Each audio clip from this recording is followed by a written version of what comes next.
Good morning students. I welcome you all for part 3 video of reproduction in plants and animals. In video 2 we have seen sexual reproduction in plants. We have seen parts of a flower. We have seen androecium and gynoecium of a flower plays an important role in sexual reproduction, and we have studied anther, pollen grain, and then gynoecium, ovary, style, stigma, and then structure of ovule. Everything we have studied. All these parts play an important role in sexual reproduction, which we are going to see in this video. So you have to recall what we have studied in the last video. Now in this video we are going to see about how the sexual reproduction takes place. We have already seen the parts of or the organs of sexual reproduction, that is the parts of the flower, in detail. Now we are going to see how this reproduction is going to happen. This sexual reproduction in plants happens by pollination and fertilization, these two processes. First we'll see pollination. Pollination is the transfer of pollen grains from anther to the stigma of a flower is called pollination. You all know anther is the androecium part of the flower. So in anther, pollen grains will be there inside the pollen sac. So this transfer of these pollen grains from anther to stigma will be there in the gynoecium, that is the tip of the gynoecium. So the transfer of this pollen grains from anther to stigma of a flower is called pollination. So this is the definition for pollination. Pollination is nothing but the transfer of pollen grains from anther to stigma of the flower. Now this pollination results in fertilization. After completion of pollination, fertilization process starts, which leads to formation of fruits and seed. As we all know, flowers become fruits, and inside fruits you have seed, and this seed, if you put it underground, then it will again develop into a new plant. So this is the process of reproduction. New varieties of plants are formed through combination of genes. We are going to study this cross-pollination. Due to this cross-pollination, new varieties of plants will be formed. Next, we are going to see types of pollination. Pollination is the transfer of pollen grains from anther to stigma of a flower. So this is your pollination. Now the types of pollination. There are two types of pollination: self-pollination and cross-pollination. Self-pollination is also known as autogamy. Autogamy means, auto means self, gamy means marriage in the sense fusion of male and female gametes, that is the meaning. So autogamy is nothing but self-pollination. First, in self-pollination, we'll see how this pollination takes place. Self-pollination is transfer of pollen grains from the anther to the stigma of same flower or another flower born on the same plant. This is called your self-pollination.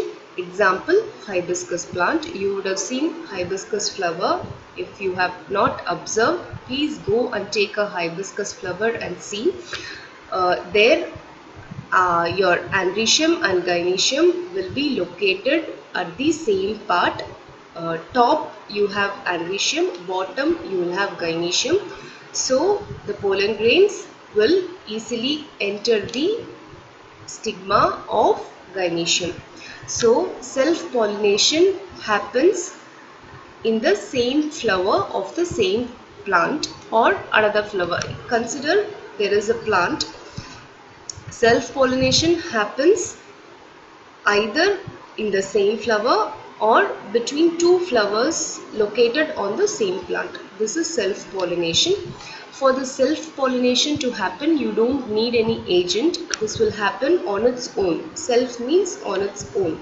So this entering of pollen grains to stigma happens on its own because it happens in the same plant between two flowers or on the same flower. So this is your self-pollination. Advantages of self-pollination are This is possible in bisexual flowers. Bisexual means both androecium and gynoecium are located in the same flower.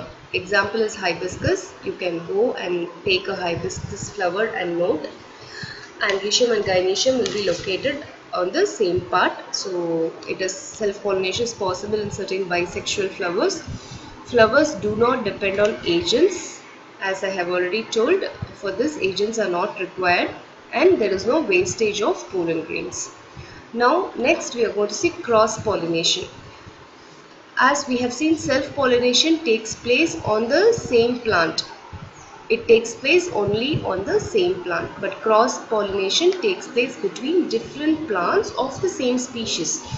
That means if two different apple plants are located in an area, then the anther of a flower in one apple plant will get transferred to the gynoecium or your stigma of a flower of a different plant. Another plant located, another apple plant located in that area. So this is your cross-pollination. Cross-pollination is the transfer of pollen from the anthers of a flower to the stigma of a flower on another plant of the same species. Example, apples, grapes, plum, etc. So just be clear with the self-pollination. Self-pollination வந்து ஒரே பிளான்ட்ல நடக்கும். அதாவது ஒரு hibiscus plant இருக்குன்னா அந்த hibiscus பிளான்ட்ல இருக்கிற ரெண்டு ஃப்ளவர்க்குள்ள நடக்கலாம், இல்லை ஒரே ஃப்ளவர்க்குள்ளேயே நடந்துக்கலாம். அந்த ஒரே ஃப்ளவர் வந்து பைசெக்சுவலா இருந்ததுன்னா அந்த மாதிரி நடக்கும். அப்படி இல்லைன்னா டூ டிஃப்ரெண்ட் ஃப்ளவர்ஸ்க்குள்ள நடக்கும். ஆனால் ஒரே பிளான்ட் தான், ஒரே செடி தான். ஆனால் கிராஸ் பாலினேஷன்ங்கிறது என்னன்னா ரெண்டு டிஃப்ரெண்ட் பிளான்ட், ஒரு ஏரியாவில் ரெண்டு டிஃப்ரெண்ட் பிளான்ட் இருக்குது. ரெண்டு டிஃப்ரெண்ட் பிளான்ட்னா வேறு வேறு பிளான்ட் கிடையாது. ஆப்பிள் பிளான்ட்னா ஆப்பிள் பிளான்ட்குள்ளே தான் அந்த பாலினேஷன் நடக்கும். ப்ளம் பிளான்ட்னா ப்ளம் பிளான்ட்குள்ளே தான் அந்த பாலினேஷன் நடக்கும். ஸோ ரெண்டு டிஃப்ரெண்ட் பிளான்ட்டில் இருக்கிற ஃப்ளவர்ஸ்க்கு நடுவில் இந்த transfer of pollen grains to stigma of gynoecium ஆகிறது cross pollination. So now you would be clear with self pollination, cross pollination. Now what are the advantages of cross pollination? The seeds produced develop and germinate properly and grow into better plants. That is, cross pollination leads to the production of new varieties. So since this cross pollination happens between two different plants, this kind of cross thing happen because this gene gets transmitted to that gene. Two different genes fuse and better plants develop. And second advantage is more viable seeds are produced. Unlike your self pollination, the seeds would be more viable. Viable in the sense it would be good seeds are produced so that good plants are developed. Next, disadvantages we are going to see. Self-pollination disadvantages. The seeds would be less in number because it happens in the same plant. The endosperm is minute, therefore weak plants would get produced. New varieties of plants cannot be produced because it happens in the same plant, so new varieties are not possible. Cross-pollination disadvantages. Pollination may fail due to distance barrier. For example, consider a farm wherein two different apple trees are located at a distance of say 100 meters or 50 meters. You have a distance barrier. Distance is there, so the pollination may fail. More wastage of pollen grains will be there on transmitting pollen grains from one plant to another. The pollen grains will get wasted. It may introduce some unwanted characters because two different genes are getting fused. Some unwanted characters might come. Flowers depend on external agencies for pollination. As we all know, for cross pollination, one external agent is required. Other than that, cross pollination cannot happen. So what are the agents that can carry cross pollination? We are going to see now. Cross pollination happens by wind, insects, water, and animals. We are going to see one by one in detail. First cross pollination, pollination by wind. This is also called anemophily. Anemos means wind. So pollination by wind is known as anemophily. The anemophilous flowers produce enormous amount of pollen grains. Anemophilous flowers means the flowers which support pollination by wind. These flowers are called anemophilous flowers. As I have told, anemo means wind. So these flowers will support pollination by wind.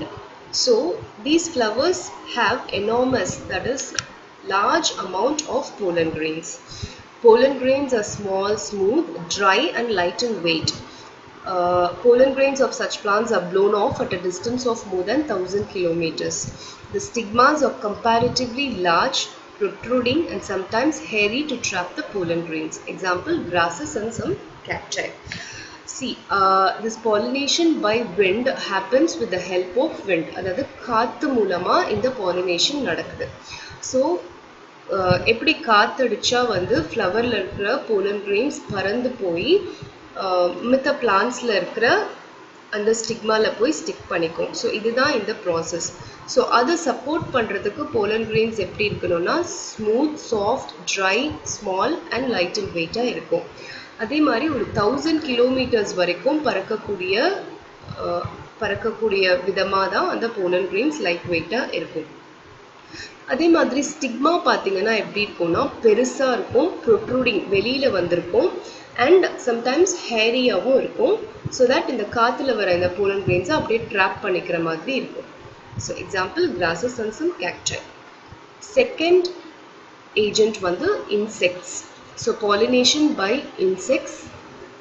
This is also called entomophily. Entomos abdina insects in meaning. So pollination by insects is known as entomophily. Now, as we have always seen in a farm or where flowering plants are located, you would have seen honeybees, butterflies buzzing around the plants. So these are the insects which play a major role in pollination by insects. So pollination with the help of insects like honeybees, flies, etc. To attract insects, these flowers are brightly colored, have smell and nectar. The pollen grains are large in size. The exine is pitted, spiny, etc. to adhere firmly on the sticky stigma. 80% of the pollination done by insects is carried by honeybees. So எப்படி நம்ம விண்டில் பார்த்தோமோ அதே மாதிரி pollination by insects நடக்கிற அந்த பிளான்ட்ஸில் இருக்கிற flowers வந்து bright கலர்டாக இருக்கும், smell இருக்கும், நெக்டார் இருக்கும். நெக்டார் மீன்ஸ் ஹனி இருக்கும். ஸோ இதெல்லாமே வந்து இன்செக்ட்ஸை அட்ராக்ட் பண்ணுறதுக்காக அந்த ஃப்ளவர்ஸ் கேரி பண்ணியிருக்கோம். அதே மாதிரி pollen grains வந்து லார்ஜ் அண்ட் சைஸாக இருக்கும். Pollen grain oda structure la nama paathirupom. Exine, the outer wall of the pollen grains is pitted na kuriya irukum, and spiny na mull irukka maadhiri irukum, so that adu vandu and stigma oda poi attach pannikira vidhama irukum. Insects nala nadakra inda pollination la vandu 80% of this pollination is done by honeybees. Na paathirupom honeybees da vandu and nectar edutittu poi they build the honeycomb. So 80% of this pollination is done by honeybees. Third one is pollination by water. Pollination by water is also known as hydrophily. Hydra means water. So hydrophily is pollination by water. This takes place in aquatic plants. Aquatic plants are plants which grow in water. Pollen grains are produced in large numbers. Pollen grains float on surface of water till they land on the stigma of female flowers. Example, Hydrilla, Vallisneria, etc. So, இது வந்து aquatic plants-ல தான் இந்த pollination by water நடக்கும். Aquatic plants-னா தண்ணில வளரக்கூடிய plants. Pollen grains வந்து நிறைய in large numbers it will get produced. Now these pollen grains float on the surface of water till they land on the stigma of female flowers. So அப்படியே வாட்டர்ல மிதந்து போய் stigma கிடைச்சோன்னா அதில் attach ஆகிக்கும். Next, last is pollination by animals. Pollination by animals is also known as zoophily. Zoo means animals, so zoophily means pollination by animals. Flowers of such plants attract animals by bright color, size, scent, etc. Same way like how insects attracting flowers were there, the same way animals attracting flowers will be there. Color, size, scent இதெல்லாமே நல்லா இருக்கும். Example, sunbird pollinates flowers of canna and gladioli. Squirrels pollinate flowers of silk cotton tree. Squirrels நம்ம பார்த்திருப்போம். Squirrels வந்து help in pollination. அதே மாதிரி certain birds also help in pollination. இதெல்லாமே pollination by animals. So now pollination we have completed. The end result of pollination is fertilization. Pollination is transfer of pollen grains to stigma of a flower. So இப்போ pollination முடிஞ்சது, pollen grains வந்து ஸ்டிக்மாக்கு வந்துருச்சு, ஸ்டிக்மால போய் attach ஆயிடுச்சு. இப்போ fertilization process start ஆக போகுது. That only we are going to see. I will explain point by point. Please listen carefully and just see the diagram which is given in the slide. Pollen grains reach the right stigma and begin to germinate. Pollen grains will go and attach the stigma and it starts the germination process. Germination process அப்படினா அந்த வளர pollen grains எப்படி கொஞ்சம் கொஞ்சமா வளர்ந்து எம்ப்ரியோவா ஆகுது அப்படின்றது தான் அந்த germination process. Pollen grains forms a small tube-like structure called pollen tube which emerges through the germ pore. Just refer the diagram. Pollen grain length, there is a tube going inside the ovule. So pollen grain length ஒரு pollen tube வந்து develop ஆகும். That will get developed through the germ pore of the pollen grain. நம்ம pollen grain ஓட structureல பார்த்திருப்போம். germ pore இருக்கும் exine ல, அதாவது outer wall of the pollen grain ல there will be an exine. Exine ல இருக்கிற germ pore ல இருந்து a pollen tube gets developed. Now the contents of the pollen grain move into the tube. What is there inside the pollen grain? We have seen vegetative nucleus and generative cell. So in the contents will get moved through the pollen tube. Third point, pollen tube grows through the tissues of stigma and style and finally reaches the ovule through the micropyle. So in the pollen tube வந்து it grows through the tissues of stigma and style. Stigma style valiya in the pollen tube it will grow and it reaches the ovule through the micropylar end. Now in the pollen grain la I have told you there will be one vegetative cell with large nucleus and two generative cells will be there appdi nama padichirukom last video la. Now what happens is vegetative cell degenerates the maranjidum. Vegetative cells maranju poidudhu. The generative cell divides to form two sperms. So we have already seen this in the structure of pollen grain. We have seen generative cell divides to form two male gametes. So adhe madri inga it divides to form two sperms or male gametes. Tip of the pollen tube bursts and the two sperms enter the embryo sac. Now the tip of the pollen tube at the micropylar end it bursts and then the two sperms enter the embryo sac. So the two sperms will enter the embryo sac. Next, one sperm fuses with the egg and forms a diploid zygote. We have seen in the structure of ovule that there is an egg apparatus at the micropylar end. Egg apparatus la there will be one egg and other two nuclei will be there. There will be three nuclei of which one is egg and the other two are the other nuclei, that is synergids in padichirukom. Ipo enna aguna inga two sperms enter agudhu. One sperm will fuses with the egg which is known as syngamy and forms a diploid zygote. Why it is diploid zygote is Sperm has one cell, egg has one cell. So these two fuses and there will be two cells. That diploid. Di na two. So diploid zygote form agudhu. The other sperm, innor sperm and the sperm fuses with the secondary nucleus, which is called triple fusion, to form the primary endosperm nucleus, which is triploid in nature. இங்க டயக்ராம்ல two polar நியூக்ளியை அப்படின்னு சொல்லி mention ஆயிருக்கு இல்லையா, அந்த two polar நியூக்ளியை தான் வந்து secondary nucleus. இந்த ரெண்டு செகண்டரி நியூக்ளியஸோட இந்த இன்னொரு ஸ்பெர்ம் ஃபியூஸ் ஆகி endosperm nucleus form ஆகும். இது வந்து triploid in nature. Why? Because sperm has one cell and these two nuclei will have two cells, one cell each. That is, two nuclei will have two cells. So sperm la ஒரு cell, 3. Tri means 3. So this is triploid in nature. Next is, since two types of fusion, syngamy and triple fusion, take place in an embryo sac, the process is termed as double fertilization. So we have seen syngamy is taking place and triple fusion is taking place, to two fertilization taking place, and hence it is called double fertilization. After triple fusion, primary endosperm nucleus develops into an endosperm. So triple fusion apprama in the primary endosperm nucleus gets developed into an endosperm. Endosperm provides food to the developing embryo. So syngamy la form aanadhu vandu it develops into an embryo. Triple fusion la form aanadhu endosperm aayittu endosperm will take food from the plant and it supplies the nutrition to the developing embryo.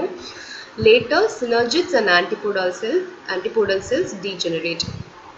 Later what happens is, the remaining two synergids and 3 cells at the antipodal region, they all degenerate, maranjiro.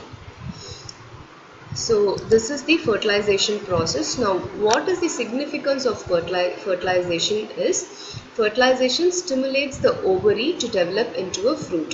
Once in the ovule in the fertilization aanadukku apprama, it stimulates mean தூண்டுறது, அதாவது சுற்றி இருக்கிற அந்த ஓவரியை வந்து ஃப்ரூட்டாக develop ஆகிறதுக்கு it stimulates. It helps in development of new characters from two different individuals. As we have seen, நம்ம ரெண்டு different flower plantsல இருந்து ஃப்ளவர்ஸில் இருக்கிற genes, sperms and egg fuse ஆகிறதுனால it helps in development of new characters. Now post fertilization what happens is, the ovule develops into a seed. Ovules means nadula center part la irukra and the ovule where this fertilization happen, it develops into a seed. The integuments of the ovule develop into seed coat. We have already seen that the ovule would be covered by two outer layers called integuments, which end at the micropylar end with a small opening.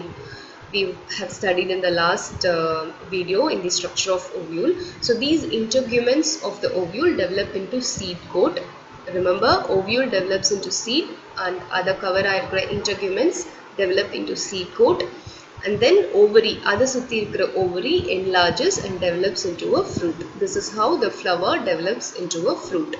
And in the fruit kulla seed irukku, in the seed vandu namba reproduction க்கு use பண்றோம். அதாவது அந்த seed எடுத்து நம்ம வரி பண்ணி வெச்சோம்னா it will develop into new plants. So this is the sexual reproduction in plants. The seeds contain future plant or embryo which develops into seedling under appropriate conditions. So I hope you would have understood clearly about the sexual reproduction in plants. எப்படி sexual reproduction நடக்குது, என்னென்ன parts take active part in sexual reproduction, all these things we have studied. And then we have studied how this sexual reproduction takes place. It takes place by pollination and a process called fertilization. Once pollination is done, then fertilization begins. So fertilization la enna changes nadakkum paathom. Adukapprama once the flower develops into a fruit, the fruit contains seed and the seed will again grow into a new plant under suitable conditions. So this is the sexual reproduction in plants. Please go through your reader and if you have any doubts, please feel free to contact me. Definitely I will clarify your doubts. Thank you.